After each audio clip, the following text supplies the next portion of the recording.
Hello friends, welcome to Vivek Medical Education. Today we will discuss regarding second unit of genetics. Genetic की second unit discuss करेंगे BSc nursing के syllabus के हिसाब से, जो BSc nursing का INC के साथ सिलेबस है लेटेस्ट उसके हिसाब से। तो इसमें से यूनिट का पहला जो नाम है वो है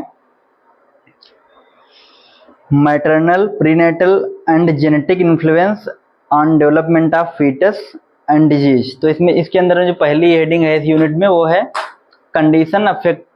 condition affecting the mother and foetus, मतलब कौन कौन सी कंडीशन है जो मदर को और फीटस को अफेक्ट करती हैं। तो उसमें आएंगे मेडिकल डिसऑर्डर। मेडिकल डिसऑर्डर में जैसे तुमने पढ़े होंगे haemophilia, x linked recessive disorder होता है, और जो जितने डिसऑर्डर जैसे तुमने सिंड्रोम पढ़ा होगा, Down syndrome, Patau syndrome, Turner syndrome, Klinefelter syndrome, ये सब आ जाएंगे। ये सब आएंगे मेडिकल डिसऑर्डर में। फिर अगला है chromosome abnormalities and genetic disorder. Chromosome abnormalities में वही जो भी बताया ना, जितने ये सिंड्रोम पढ़े हैं, क्लाइनफेंटर, टर्नर, डाउन टर्नर, क्लाइनफेंटर, और जो ट्राइसोमी, कुछ में सब में ट्राइसोमी होती है, केवल टर्नर सिंड्रोम में ही मोनोसोमी होती है, क्रोमोसोम की नहीं, हर सब में ट्राइसोमी होती है, बस जो क्रोमोसोम का नंबर होता है वो दूसरा होता है ट्राइसोमी के टाइम पे बस। तीसरी रीडिंग है प्रीवियस ऑब्स्टेटिक आउटकम्स। फिर है ड्रग्स एंड वैक्सीनेशन, मतलब ये ड्रग्स और वैक्सीनेशन इफेक्ट करती हैं। जब फार्मा में ड्रग्स पढ़े होगे तो उसमें लिखा होता है टेरेटोजेनिक इफेक्ट। टेरेटोजेनिक इफेक्ट का मतलब ये होता है वो जो क्या बोलेंगे प्रेग्नेंट वुमेन होती है उसको नहीं देने होते हैं, क्योंकि वो ड्रग उस पर बैड इफेक्ट डालते हैं उसके जो फीटस पे और मदर पे। ये हो गया। और फिर इसमें प्रेगनेंसी में मदर को यूटीआई के चांसेस बढ़ जाते हैं, यूटीआई के चांस बढ़ जाएंगे। यूटीआई मतलब यूरिनरी ट्रैक्ट इन्फेक्शन। पीकेयू, ये बच्चे में पीकेयू के चांस बढ़ जाते हैं, फिनाइल केटोन यूरिया, ये दो मेन है इसमें। और एक वेजाइनल ईस्ट इन्फेक्शन, ये भी होने के चांस बढ़ जाते हैं, वेजाइनल ईस्ट इन्फेक्शन। इन सब के होने के चांस है मदर में बढ़ जाते हैं, और ये पीकेयू बच्चों में चांस इसके बढ़ जाते हैं। इसमें मेनली मदर का है पहले। तो फिर है न्यूट्रिशन। जो न्यूट्रिशन होता है वो कैसे इफेक्ट करेगा? जो न्यूट्रिशन है, अगर मदर मान लो प्रेगनेंसी के टाइम पे, या फिर मदर ही मान लो माल नरिश्ड है, मदर जो है वो माल न्यूट्रिशन की है, तो उसका इफेक्ट जो है उसके बच्चे पर भी पड़ेगा। अगर मदर को मान लो फॉलिक एसिड, विटामिन ए, ये सब नहीं मिल रहा है प्रॉपर डाइट में प्रेगनेंसी के टाइम पे, या फिर उसके प्रीनेटल, या फिर और उसके जो क्या बोलेंगे प्यूबर्टी एज में, तो उसका भी इफेक्ट बच्चे में पड़ेगा। उसका इफेक्ट में जैसे मान लो एनटीडी हो सकता है बच्चे में, न्यूरल ट्यूब डिफेक्ट, ये होने के चांस बढ़ जाएंगे। बच्चे का जो आईक्यू होगा वो कम होगा, और उसका जो डेवलपमेंट होगा वो डिले होगा, डिले डेवलपमेंट। तो ये सब कंडीशन इफेक्ट करेंगी। फिर अगला है multi factor causes. Multi factor causes का मतलब यही कौन कौन से फैक्टर ये कॉज कर सकते हैं।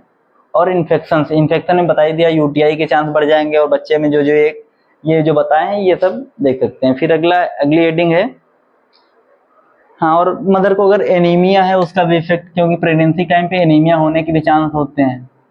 एनीमिया क्योंकि जब पीपीएच होता है लास्ट में, प्रेगनेंसी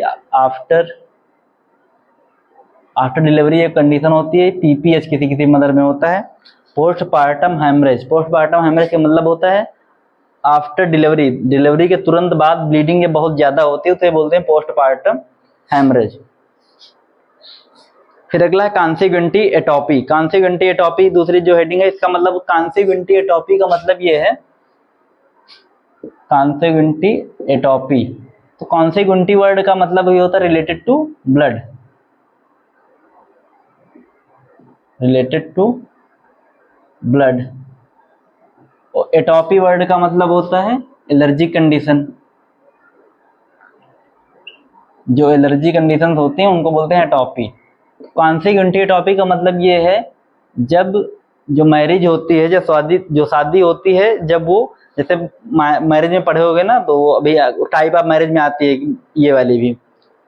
तो ये जब ये कॉन्सिग्विटी एटोपी का मतलब है जब ब्लड रिलेशन में शादी होती है किसी की, मान लो ब्लड रिलेशन में, तो उसमें कौन कौन से एलर्जी होने के चांसेस बढ़ जाते हैं, वो सभी हेडिंग में आएगा। तो इसमें लिखा है consanguinity refer to when patient are related by blood, मतलब जो पेशेंट हैं वो ब्लड से, पेरेंट्स जो हैं वो ब्लड से रिलेटेड हैं, तब इसके चांस बढ़ेंगे। And also increase the prevalence of rare genetic congenital anomaly. जो कंजेनाइटल एबनॉर्मलिटी होती है, कंजेनाइटल का मतलब होता है बाई बर्थ, जो बच्चे में बाई बर्थ एबनॉर्मलिटीज होती हैं उसके चांस बढ़ जाते हैं अगर कॉन्सेग्युइनिटी एटोपी है, अगर कॉन्सेग्युइनिटी के पेरेंट्स हैं तो। और जो रिस्क होते हैं न्यूनेटल चाइल्डहुड डेथ के, मतलब जो आफ्टर बर्थ जो बच्चे की डेथ हो जाती है इन्फेंस पीरियड में ही, न्यूनेटल पीरियड में ही, तो उसके चांस भी जस्ट डबल हो जाते हैं नॉर्मल कंडीशन से अगर कॉन्सेग्युइनिटी है, और डिसेबिलिटी के भी चांस बढ़ जाते हैं। कॉन्सेग्युइनिटी की अगली इमेज भी देख सकते हैं। इस इमेज में जैसे दिखाया गया है कि मेल फीमेल को कैसे इफेक्ट पड़ेगा। जो मैंने नंबर लिखा है साइड में, इसमें 3 है उसमें 2, उस पर न जाना, वो मैंने बस इमेज सेट करने के लिए लिखा है। तो ये डायग्राम सही से देख सकते हैं। उसके बाद में है complication of foetus due to consanguinity, मतलब जो कॉन्सेग्युएंटी के बेस पे उसके होने से, उसके कॉन्सेग्युएंटी के वजह से कौन कौन से कॉम्प्लिकेशन फीटस को हो सकते हैं। तो एबॉर्शन, एबॉर्शन का मतलब पता ही है। और एबॉर्शन 2 टाइप का, एक लिखते हैं स्पॉन्टेनियस एबॉर्शन। स्पॉन्टेनियस एबॉर्शन का मतलब होता है जब एबॉर्शन जो है वो जल्दी हो जाए, टाइम से पहले, मतलब जैसे एक उसका स्पॉन्टेनियस एबॉर्शन का टाइम लिमिट देते हैं, अगर 18 से 20 वीक के पहले हो रहा है एबॉर्शन तो उसे बोलते हैं स्पॉन्टेनियस एबॉर्शन। तो एबॉर्शन होने के चांसेस में ये बढ़ जाते हैं। कंजेनाइटल बर्थ डिफेक्ट, मतलब बाई बर्थ बच्चे में एबनॉर्मलिटी होंगी, जैसे cleft lip and palate. Neural tube defect बताया था। न्यूरल ट्यूब डिफेक्ट की कंडीशन जो है मैं बता दूंगा अभी, spina bifida, spina occulta, meningomyelocele, ये सब जो है आगे भी पढ़ लेंगे। फिर अगला है high risk of having offspring with autosomal recessive disorder present in family. देखो इसका मतलब ये है, जो इसमें लिखा हुआ है कि जो चांस है उसके बढ़ जाएंगे। क्यों? अगर किसी को ऑटोसोमल रिसेसिव डिसऑर्डर है पहले से, मदर या फिर फीटस में ऑटोसोमल रिसेसिव डिसऑर्डर का मतलब ये है,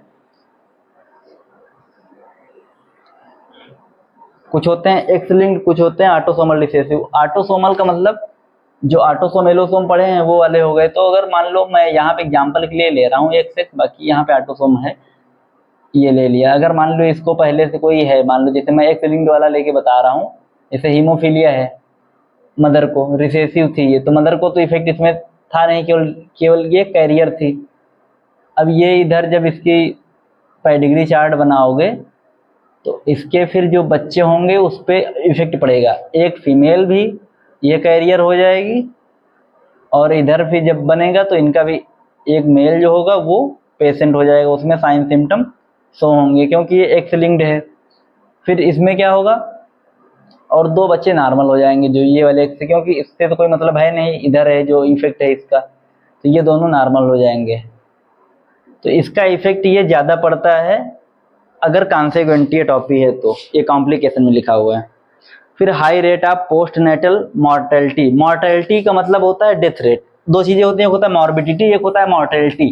तो मॉर्टेलिटी वर्ड का मतलब होता है डेथ रेट, और मॉर्बिडिटी का मतलब होता है डिजीज, मतलब number of disease condition in new, मतलब जैसा कोई नया ईयर है तो उस ईयर में कितने कंडीशन जो है डिजीज की हैं और कितनी है डेथ की हैं, वो सब देखते हैं। फिर है mental retardation, deaf mutism and blindness. Mental retardation का मतलब क्या है? मेंटली जो बताया था आईक्यू कम होता है, वो सब हो गया। Deaf mutism and blindness, blindness, ये सब उसके जो कॉम्प्लिकेशन ये सब बच्चे में देखने को मिलेंगे, फीटस में। फैक्टर दैट कैन डिक्रीज कॉन्सेग्युइनिटी, मतलब कौन कौन से ऐसे फैक्टर हैं जिनसे कॉन्सेग्युइनिटी, मतलब कॉन्सेग्युइनिटी मैरिज को रोका जा सकता है। तो हायर फीमेल एजुकेशन, अगर फीमेल को हायर एजुकेशन दिया जाए, उसको पता चल जाए कि हाँ कॉन्सेग्युइनिटी से ये डिजीज कंडीशन आगे होने के चांसेस होते हैं, तो वो क्या, वो अगर हायर एजुकेशन होगी तो उसको ये सब पता चल जाएगा, तो उससे जो है उसके चांसेस कम हो जाएंगे कॉन्सेग्युइनिटी में मैरिज होने के, मतलब रिलेशन में।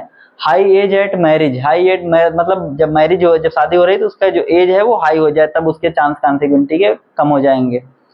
Better economic status of family, अगर इकोनॉमिक स्टेटस फैमिली का अच्छा है तो क्या होगा, जब बेटर इकोनॉमिक स्टेटस होगा तो उसमें चांसेस होंगे कि एजुकेशन भी अच्छे लेवल की होगी।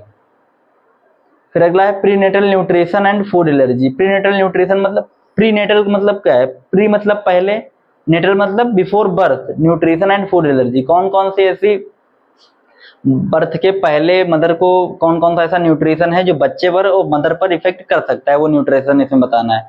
Various factor determine the outcome of pregnancy, बहुत से ऐसे फैक्टर हैं जो प्रेगनेंसी के आउटकम को डिटरमाइन करते हैं, including the nutritional status mother before conception and during pregnancy. जैसे मान लो जिसमें न्यूट्रिशन में जैसे भी जो एग्जांपल बताए थे, आयरन वाला, आयरन को मैं एफ लिखे दे रहा हूँ, समझ लेना। आयरन हो गया, फॉलिक एसिड हो गया, ये सब अगर मदर को प्रीनेटल नहीं मिल मतलब प्रेगनेंसी के टाइम पे और बिफोर कंसेप्शन, बच्चा कंसीव करने के पहले अगर ये नहीं मिल रहे हैं तब भी बच्चे में इफेक्ट न्यूट्रिशन का पड़ेगा। फिर है nutritional factor can affect the newborn birth weight, मतलब अगर न्यूट्रिशन मदर को सही से नहीं मिल रहा है, मान लो जैसे मदर का वेट अंडर वेट है, मदर मान लो जैसे मदर का वेट ही 30-35 kg है, तो बच्चे का भी वेट क्या होगा, अंडर वेट होगा। तो वो सब इफेक्ट पड़ेगा बच्चे के डेवलपमेंट पे, ग्रोथ पे, हाइट वेट, उस सब पे डिफेक्ट पड़ेगा। Risk neural tube defect, NTD होने के चांस बढ़ जाएंगे बच्चे में। अगर मदर में फॉलिक एसिड की कमी से ही मेनली एनटीडी होता है, neural tube defect. And foetal alcohol syndrome, ये सब उसमें बढ़ जाएंगे। अगर मदर की डाइट में अगर एल्कोहल कंजप्शन है या फिर ऐसा कुछ है तब भी इसके चांस बढ़ जाएंगे बच्चे में, फूड एलर्जी के और मदर में। Obesity can lead to following foetal and maternal complication, अगर ओबेसिटी है मदर को तो उसमें कौन कौन से चांस जो होते हैं वो ज्यादा होते हैं मदर में। तो पहला है प्री एक्लेम्सिया। देखो दो कंडीशन होती है, होता है एक्लेम्सिया, होता है प्री एक्लेम्सिया। प्री एक्लेम्सिया मतलब क्या है, एक्लेम्सिया के पहले। तो जो प्री एक्लेम्सिया होता है उसमें केवल जो हाइपरटेंशन होता है, मतलब बीपी जो है मदर में बढ़ा देता है उसकी वजह से, और बहुत से सिम्टम दिखेंगे। जब भी बीपी बढ़ेगा तो बॉडी में क्या होगा, स्वेटिंग, बहुत चीजें ऐसी होंगी। हाइपरटेंशन, हाइपरटेंशन मतलब पता ही है, बीपी मैंने बताया। और जो एक वर्ड होता है eclampsia, pre eclampsia. Pre eclampsia मतलब केवल हाइपरटेंशन होता है, एक्लेम्सिया मतलब ट्रिमर्स और सीजर्स के साथ में हाइपरटेंशन होगा, तो एक्लेम्सिया। फिर अगला है गेस्टेशनल डायबिटीज। गेस्टेशनल डायबिटीज मतलब बर्थ के ही टाइम, मतलब प्रेगनेंसी टाइम पे डायबिटीज होना मदर को, वो होता है गेस्टेशनल डायबिटीज। फिर अगला है लेबर एबनॉर्मलिटीज। लेबर एबनॉर्मलिटी का मतलब समझ रहे हो ना, लेबर यहाँ पे वो वाला लेबर नहीं है, लेबर की स्पेलिंग देख लो। लेबर एबनॉर्मलिटीज मतलब जो प्रेग्नेंट वुमेन होती है उसे बोलते हैं लेबर पीरियड, जो प्रेगनेंसी टाइम होते हैं उसे भी लेबर पीरियड बोल देते हैं, तो उसमें एबनॉर्मलिटी होंगी। इंक्रीज ऑपरेटिव इंटरवेंशन, अगर ऑपरेटिव इंटरवेंशन बढ़ रहे हैं, मान लो जैसे छोटे मोटे प्रोसीजर उसके ऊपर ज्यादा हो रहे हैं, ऑपरेटिव इंटरवेंशन, मान लो जैसे ज्यादा ऑपरेशन हो रहे हैं उसकी वजह से क्या होगा, न्यूट्रिशन उसका लॉस होगा और उसमें बर्थ डिफेक्ट होंगे। जब भी कोई ऑपरेशन कंडीशन होगी तो क्या होगा, ब्लड लॉस होगा। ब्लड लॉस होगा तो बॉडी से क्या, आयरन, फॉलिक एसिड और हीमोग्लोबिन सब जाएगा, आरबीसी भी जाएगा, तो क्या उससे एनीमिया होगा, और एनीमिया का इफेक्ट बच्चे पे और भी पड़ेगा, मदर पे भी पड़ेगा। मदर में क्या होगा, पोस्टमार्टम हेमरेज, हीमोग्लोबिन कम होगा, उसकी वजह से उसको ब्रीथिंग इन डिफिकल्टी होगी, सांस लेने में दिक्कत होगी, सांस लेने में दिक्कत होगी तो फीटल का जो ग्रोथ और डेवलपमेंट हो रहा है फीटस का वो भी सही से नहीं होगा। तो ये लिखा है increase risk of late foetal death, मतलब लास्ट में इस अगर ये सब कंडीशंस हैं, अगर मदर को न्यूट्रिशन सही से नहीं मिल रहा है तो बच्चे की डेथ के चांस बढ़ जाएंगे फीटल एज में, लास्ट पीरियड में। फिर है माल न्यूट्रिशन आल्सो अफेक्ट प्रेगनेंसी। जो माल न्यूट्रिशन है वो भी प्रेगनेंसी को अफेक्ट करेगा। बताया था अगर प्रेगनेंसी को अगर मदर को माल न्यूट्रिशन है, अगर उसका अंडर वेट है या प्रोटीन की कमी है उसमें, तो ये सब आ जाएगा उसमें। Pre mature labour pre mature labour का मतलब जैसे प्रीनेटल बर्थ सुने हो ना, मतलब बिफोर, मतलब जैसे 37 से 38 वीक की प्रेगनेंसी होती है, 37 से 38 वीक की, अगर 35 वीक में हो जाए, 34 वीक में हो जाए, तो ये सब हो गया इसका प्रीनेटल बर्थ, मतलब बर्थ पहले हो जाए बच्चे का। Intra uterine foetal growth restriction. Intra uterine, intra means अंदर और यूटेराइन मतलब uterus, foetal growth and restriction, अगर ये सब होगा तो फिर जब मान लो जैसे यूट्रस है तो यूट्रस का ही जब डेवलपमेंट सही से नहीं होगा तो यूट्रस में बच्चे का भी डेवलपमेंट सही से नहीं होगा। जैसे मान लो यूट्रस का कुछ रफली डायग्राम में बना रहा हूँ, बस समझ लेना। ऐसा कुछ होता है यहाँ पे, ये यूट्रस में 3 पार्ट होते हैं, फंडस, बॉडी, स्थमस, और यहाँ पे सर्विक्स लिखते हैं। सर्विक्स मतलब नेक पार्ट होता है, और ये यहाँ से वजाइना, ये ऐसा यूट्रस का होता है। ये यहाँ पे फैलोपियन ट्यूब्स होती हैं, ये फंडस पार्ट होता है और ये बॉडी पार्ट होता है, ये यूट्रस होता है। अगर मान लो यूट्रस का ही डेवलपमेंट सही से नहीं हुआ है, जब यूट्रस का डेवलपमेंट सही से नहीं होगा तो क्या होगा, मान लो यूट्रस ही छोटा हो तो बच्चे का भी डेवलपमेंट इसके अंदर कितना ही होगा, नहीं होगा सही से, वो है इफेक्ट इसका। और एक्सीडेंटल हैमरेज, एक्सीडेंटल हैमरेज का मतलब अगर किसी का एक्सीडेंटल हैमरेज में, एक्सीडेंट कोई भी हो सकता है, मान लो जैसे नॉर्मल रोड ट्रैफिक एक्सीडेंट हो गया तो उसमें क्या होगा, ब्लीडिंग बहुत ज्यादा हो गई, तब भी क्या होगा, ब्लड लॉस होगा। ब्लड लॉस में एनीमिया चांस बढ़ेंगे, एनीमिया चांस बढ़ेंगे, फिर शॉर्टनेस ऑफ ब्रीथ और सब आगे जो डिजीज कंडीशन हो। जब भी देखो जब भी एनीमिया होता है तो एनीमिया में इम्यूनिटी कम होगी, हीमोग्लोबिन कम होगा, तो और डिजीज होने के चांस बढ़ जाते हैं। फिर अगली हेडिंग है an allergic reaction can consist of one of more of the following, मतलब और कौन कौन सी ये नॉर्मल एलर्जी कौन कौन सी हो सकती हैं। डायरिया, वॉमिटिंग, मतलब फूड से कौन कौन सी एलर्जी, नॉर्मल फूड से। तो डायरिया, वॉमिटिंग इसमें कुछ बताने वाला है नहीं। Cough, wheezing and shortness of breath, itchy throat and tongue, itchy skin rash, swollen lip and throat, runny and block nose, sore, red and itchy eye, इसमें कुछ वैसा बताने वाला है नहीं।